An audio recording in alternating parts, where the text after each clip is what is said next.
Hello and welcome to the Blues Kind Show. On today's episode, hopefully something I don't have to do many more times. Agreeing with Eddie McGuire. Let's have a look.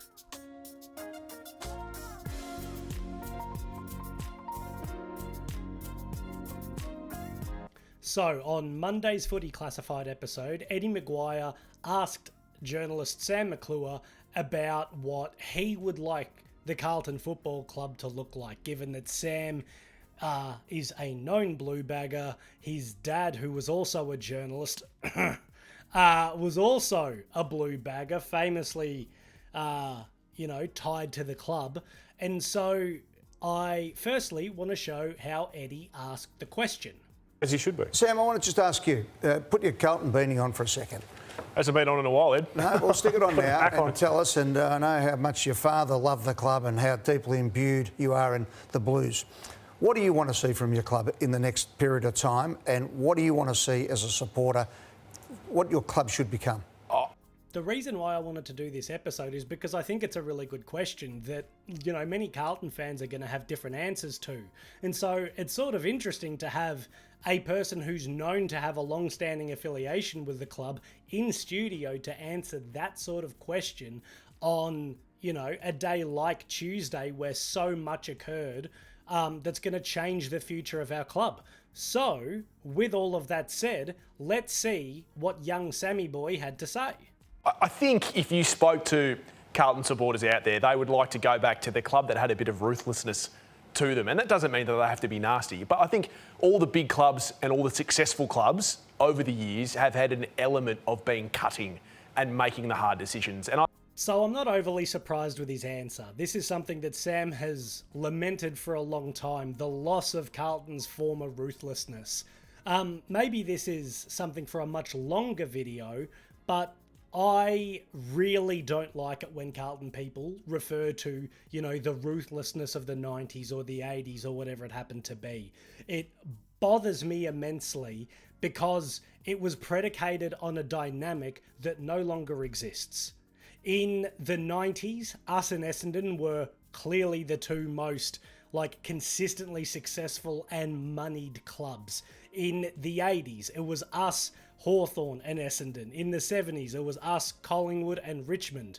And it sort of goes on in that fashion over time where the rules were so different that, a club like Carlton could afford to be ruthless. Famously, sacking favoured sons, including people like Robert Walls, sacking Parkin and then bringing him back later. You're not happy with the list, just go to South Australia or WA and get some top-ups. So this instantly got my dander up because I'm like, is he talking about this nonsense that I hear other Carlton people talk about, which we can't go back to? We can't go back to the brown paper bag days because, well, we saw what happened the last time we tried to use some brown paper bags. We can't go back to the days of poaching people's best. We can't even go back to the days of just relying on about half the league being woefully uncompetitive due to being underfunded. So whenever people go to this ruthless stake, I am always interested to know exactly what they mean by this. But I think Eddie McGuire does a great job of pushing back. I'll show you now. Sam, I'll pick you up on one thing. You said ruthlessness, which it used to work.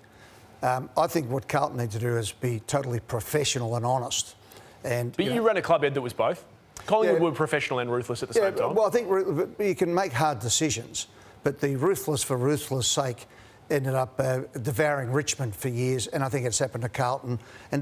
Before I analyse Eddie's response, I do just want to say, for those who watched it live, you might notice that I've taken out little segments. It's not to deprive context. Feel free to go watch the full clip from Footy Classified. It's just so that I can hone in on the parts that I think are relevant to my discussion. But I loved Eddie's response. Firstly, the historical element. For those who don't know, look up the 1980s trade wars that Richmond participated in, particularly with Collingwood. It actually undid both clubs, which Eddie, carefully omitted. But that's okay, because the point remains true regardless. The idea of ruthless for ruthless sake, sack everyone, bring in people and have like an extremely high imprimatur on them, a high, standard or expectation, it doesn't work in today's game because you can't as aggressively pivot as you used to. Nowadays, if you're not happy with your team, you have to do, there's a couple of different options. You can do what Richmond did a few years ago, trade out a bevy of stars and, pick up 8 first-round picks. Or you can do what Collingwood did just before their grand final, take a couple of high-profile names, move them on. You can still sack coaches, but at what cost? We're literally going through a period now where people are criticising us for having sacked Vossi, but these are the same people that criticised us for sacking Teague quickly or sacking Ratton. By the way, I actually agreed we should have never sacked Ratton. But you get the point. They're the same people that bring up, Cripps has had however many coaches over his career. Well, what would you like us to do? To be ruthless or to be really forgiving? Well, it sounds like ruthless is what you want, but you're still going to criticise us for what has occurred with Vossi. So, me and my small media tangent put to the side, Eddie's point is the correct point. It's not about being ruthless, it is about being professional. As much as I like second chances and I like, opportunities for people to redeem themselves, I want my club to operate with really high standards. That does mean making hard calls, but it's not about it just being a knee-jerk thing. It's about it being, we have standards set here. There we go. Set here. What you've done is here. Off you go. For example, what seems to have happened with Nick Austin. For those who have watched my channel for a little bit, I like Nick Austin. According to Tom Morris, he was politely told he wouldn't be getting kept around, and so he tendered his resignation. So that's the sort of thing where I don't mind the standards maybe being a little bit higher, and I think it's professional to hold someone to those higher standards. The idea of, bring back ruthless Carlton from back in the day, that ship has sailed, and I think Eddie did a great job summing it up.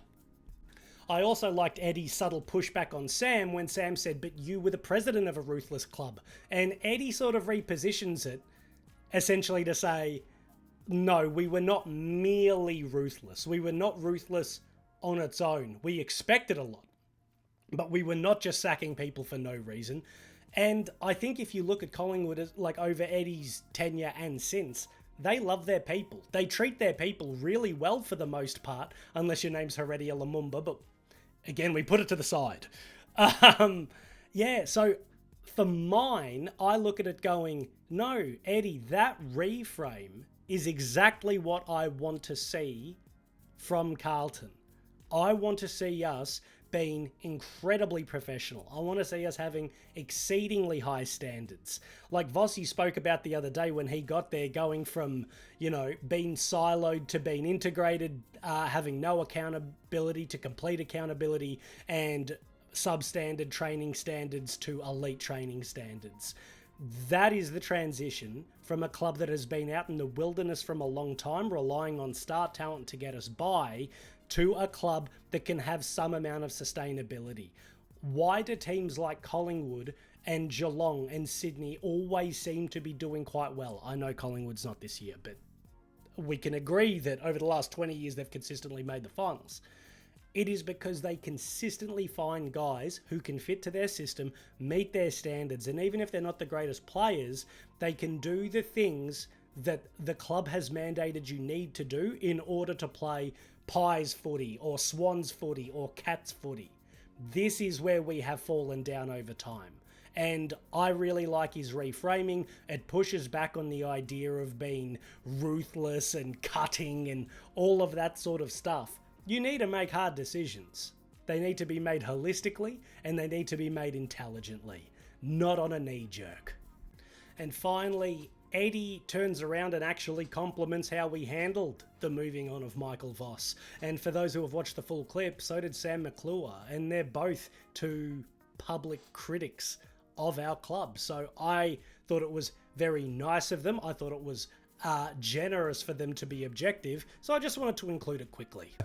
I think this is a real, as I said, a watershed for Carlton to really say, righto, and they've got the right people in the right positions. You know, Rob Priestley's as credentialed as any president Carlton's ever had. So we'll see what happens now.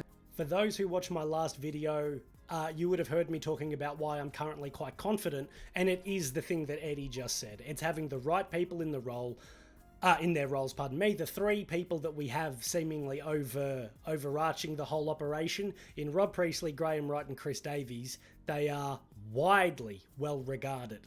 And so, like I mentioned in that previous video, this is now ground zero. This is now day one of the new regime. Let's see what they can do going forward. But it is nice to have some confidence in the people that are in the roles. I know that there's other content creators that are maybe not as happy with the board, or some have even gone after Graham Wright, which to me is whatever. Let's just let it go as a gutter ball.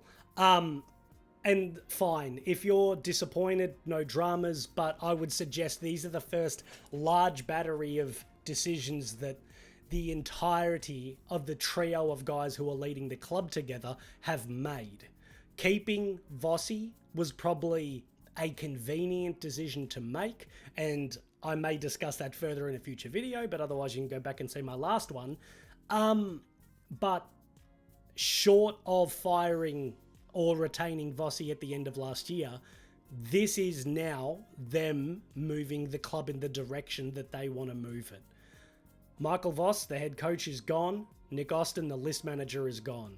We've heard rumours about Nick Austin being replaced in reasonably short shrift. We'll see if that comes to be or not. But as Eddie said, I think you can gather some confidence out of the fact that, firstly, they're all in sync in terms of the time horizon. They're all starting in a similar period. And apparently, according to every report I've read, they are on the same page. We'll see if that page, yields success for us. But that has not always been the case for Carlton. It has not always been a given that the powers that be are not bickering about some nonsense. See Stephen Silvani. That is going to do it for me today, though. Nice, quick, short, sharp episode, just because I saw this segment and I thought it was really nice and I wanted to share with everyone, and I thought it did a really good job of explaining my beef with people that want us to return to some version of the past. If you like what I'm doing, please like, comment, subscribe. Thank you for everyone who has already done those things. I said this in my last video. I hope to see you all there on Saturday night. I know I'm going. I'm really looking forward to it. Let's hope for that new coach bounce, baby. As always, go Blues!